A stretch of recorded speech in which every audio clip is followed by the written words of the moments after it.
Halo semua, kembali lagi di channel Kang Gadget, dan hari ini untuk kedua kalinya gue mau mereview sebuah powerbank.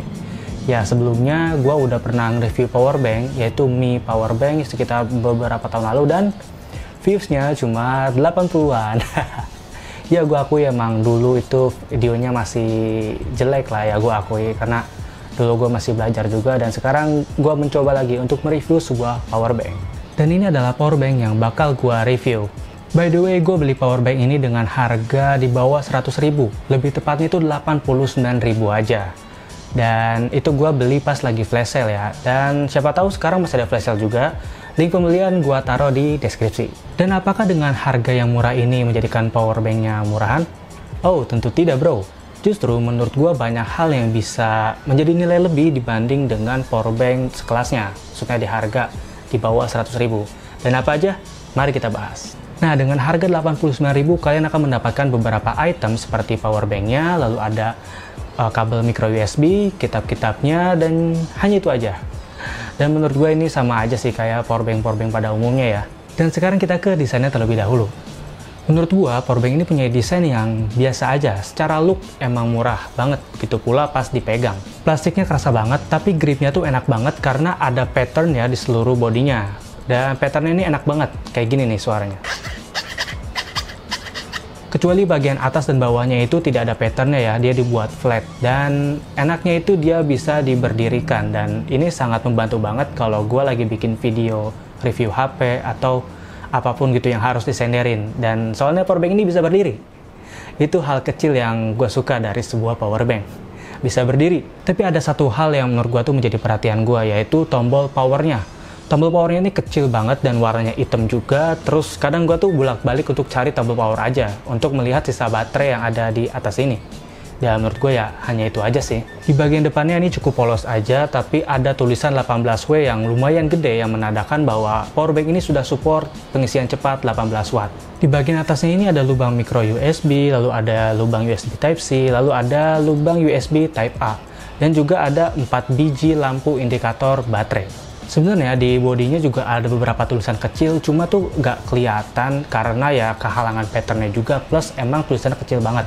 Jadi anggap aja nggak ada kali ya. Dan kemudian di bagian bawahnya ini ada tulisan kapasitas baterainya, yaitu 10.000 mAh.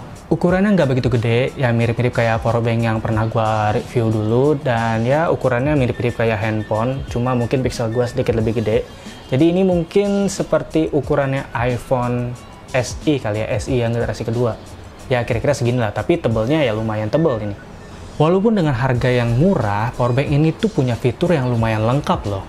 Untuk pengisian daya powerbanknya, dia punya USB Type-C dan juga micro USB. Jadi menurut gue ini cukup fleksibel ya. Kalau misalnya kalian punya micro USB ya pakai micro USB. Kalau kalian pakai Type-C ya pakai Type-C aja. Dan menurut gue ini fleksibel banget. Jadi bebas kalian pilih yang mana. Kemudian USB Type-C-nya ini berfungsi sebagai output juga. Jadi kalian yang punya USB-C itu sih bisa ngecas dengan USB-C ini, dan outputnya itu 18 watt. Jadi ya lumayan cepat lah gitu. Powerbank dengan harga segini punya 18 watt output itu sesuatu banget ya.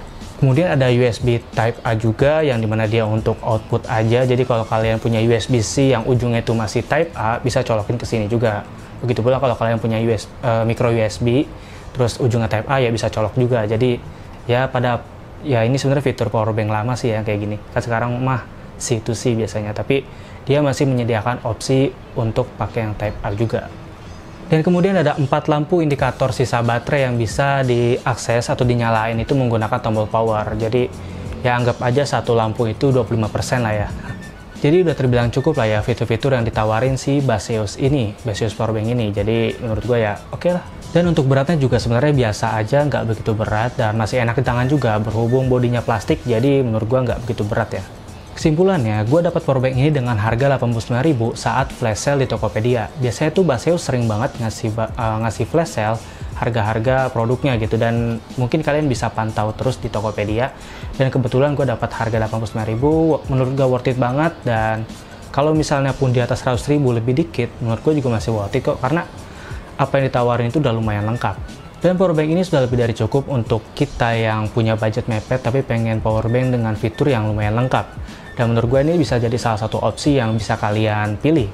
Dan untuk kekurangannya ya menurut gua bukan kekurangan yang fatal, karena cuma pribadi aja gitu ya, menurut pribadi aja. So mungkin berbeda tiap orang.